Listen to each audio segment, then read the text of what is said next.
ఇలాంటి మరిన్ని వీడియోల కోసం మా ఛానల్ని లైక్ చేయండి, సబ్స్క్రైబ్ చేయండి. ఎంత వస్తుంది? 3000 వస్తున్నాయా? 3000 పెంచడానికి జగన్ 3000 చేసిండా? పెంచడానికి ఎక్కడ ఎన్ని సంవత్సరాలు పెంచిండ? 8 సంవత్సరాలు ఏముందండి, 5 సంవత్సరాలు పెంచిండండి. ఏది సంవత్సరానికి ఎంత పెంచిండు? 250 పెంచుకోవడం లెక్క పోయిండు. సరే, ఇప్పుడు ఏంటంటే జగన్ గారు మేనిఫెస్టో రిలీజ్ చేసిండు. నేను పెన్షన్ 2020 అంటే లాస్ట్ ఎలక్షన్, మళ్ళీ రాబోయే ఎలక్షన్లకి 2 సంవత్సరాల ముందు 250 రూపాయలు పెంచుతాను అంటున్నాను. 3000 అయింది. మరి చంద్రబాబు నాయుడు ఏమంటుందంటే నేను అధికారం రాగానే ఏప్రిల్ నెల నుంచి, ఈ నెల నుంచే 4000 పెంచేస్తా అంటున్నాను. మరి దానికి మీరు ఓటేస్తారా, లేదంటే అతని మాటలు నమ్మొచ్చా, నమ్మకూడదా? నమ్మొచ్చండి, చంద్రబాబు గారిని నమ్మొచ్చు. ఎందుకంటే 2000 చేసింది చంద్రబాబు గారు నాయుడు. చంద్రబాబు నాయుడు చేసింది 2000 చేసింది. ఒకేసారి చేసిండా, ఎడతల పెంచుకొని పోయిండా? ఆయన ఒక్కసారి చేసిండు. 2000 చేసిండు. 3000 చేసి 200 నుంచి 5 సంవత్సరాలు చేసింది.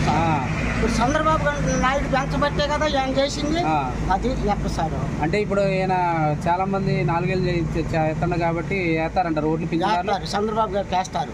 మరి వీడు చంద్రబాబు గారికి వేస్తారండి 4000. వీడు 3000 అన్నారని జగన్ కేసింది, చంద్రబాబు గారికి వేస్తారు. నమ్ముతారంటారు. అంటే చాలా మంది చంద్రబాబు నాయుడు అసలు నిలబడ్డ మాట మీద జగన్ అయితే నిలబడతారు, జగన్ కి ఓటేస్తాం అంటున్నారు.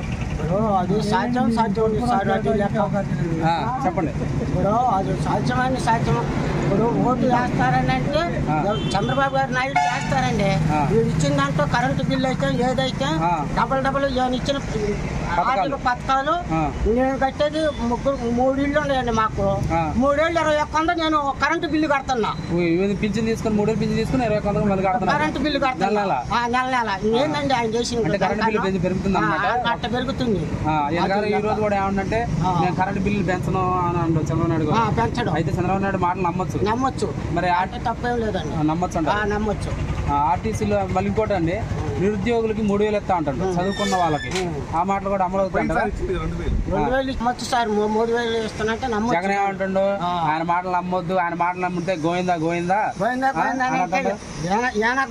అనే కదా సార్. ఈయన మాటలు ఏం చేసిండండి, ఏం చేసిండు సార్? ఈయన గోయిందా అంటాడు. ఏది అభివృద్ధి చేసిండు? ఏడన్నా రోడ్డు వేసిండా, కాలువ కట్టిండా? మంచి జరిగితే ఓటేయండి అన్నాడు. అందరిని తలకాయ ముద్దు పెట్టుకుండు. ఏడేం చేసిండు సార్ చెప్పు? ఏడన్నా ఒక రోడ్డు వేసిండా, ఒక ఇల్లు ఇచ్చిండా? చంద్రబాబు కట్టిన ఇల్లునే ఉత్తగా ఉంచిండు. ఈ ఇల్లు పంచకుండా ఇళ్ల స్థలాలు ఇచ్చినట్టుగా ఇచ్చినోడికి ఇచ్చిండు. బిల్లు లేవు, ఒక్క బిల్లు అన్న రాలేంత బట్టికి. అది జరిగింది. మళ్ళీ చంద్రబాబు నాయుడు మేనిఫెస్టో గెలిచిద్ది అంటారు మంచిగా. మరి ఆర్టీసీలో ఉచిత బస్సు ప్రయాణం పెడతాడు ఎవరు? చంద్రబాబు నాయుడు గారు. అది ఇంప్లిమెంట్ అయ్యిద్ది అంటారా? తెలంగాణలో సక్సెస్ అయింది కాబట్టి సార్. ఇప్పుడు ఆడవాళ్ళకి మట్టికే కదా, మగవాళ్ళకి కాదు కదా. దాంట్లో అయితే కావచ్చు, దాంట్లో తప్పేం లేదు సార్. ఉచిత బస్సు కూడా మంచిదే అంటారు. నిరుద్యోగులకి 3000 మంచిదే, ఉచిత బస్సు మంచిదే. తర్వాత అమ్మఒడి ఏంటంటే జగన్ గారు ఏం చేసిందంటే పోయినసారి 15,000 అని, ఒక సంవత్సరం 14,000, ఒక సంవత్సరం 13,000, ఒక సంవత్సరం 12,000 అంటే తగ్గించుకుంటూ వచ్చింది. మిగతా 1000 రూపాయలే స్కూల్కి డెవలప్మెంట్ కోసం అండు. ఇప్పుడు కూడా ఏమంటానంటే 17,000 ఇస్తాను కాదు, మీ అకౌంట్ లో 15,000 ఇస్తా, 2,000 మాత్రం స్కూల్ కి అంటాడు. 2,000 అంటాడు, 4,000 అంటాడు. అది ఎవరు చెప్తారు? స్కూల్ కి నిజంగా పోతున్నాయా? భగవంతుడికి తెలుసు, మనకేం తెలుసు సార్. అది అయితే చంద్రబాబు నాయుడు ఏమంటాడు, 15 ప్రతి ఇంటికి అంటే ఎంతమంది పిల్లగాళ్ళు ఉన్నా సరే అన్ని 15,000 ఇస్తా అంటాడు. అమలు అయిద్ది అంటారా? అది ఇప్పుడు అమలు కావచ్చు. అది ఒక్కటే ఆడ తేడా పట్టదు సార్. ఇప్పుడు ఇంటింటికి అందరికి 15,000 ఇవ్వాలంటే చాలా తేడా వస్తుంది సార్. చదువుకున్న వాళ్ళకి అది దాంట్లో మధ్య ఆయనకు అభివృద్ధి సాధ్యమైంది, ఆయనకి చేసే. ఇప్పుడు కూడా నేను అభివృద్ధి చేసుకుంటూ మీకు ఇస్తాను అది దాంట్లో నమ్మొచ్చు. చంద్రబాబు గారిని మట్టికి నమ్మొచ్చు సార్, నమ్మొచ్చు. ఏమైనా ఒక రోడ్డు పోసింది లేదు, ఒక మురికాలో కట్టింది లేదు, ఒక రైతులు పట్టా ఇచ్చింది లేదు, ఏం లేదు సార్. మొత్తానికి పింఛన్దారులు 4,000 పింఛన్కే ఓటేస్తారు. ఖచ్చితంగా వేస్తారు. 1000 రూపాయలు ఒక్కసారి ఇస్తానంటండి కదా సార్.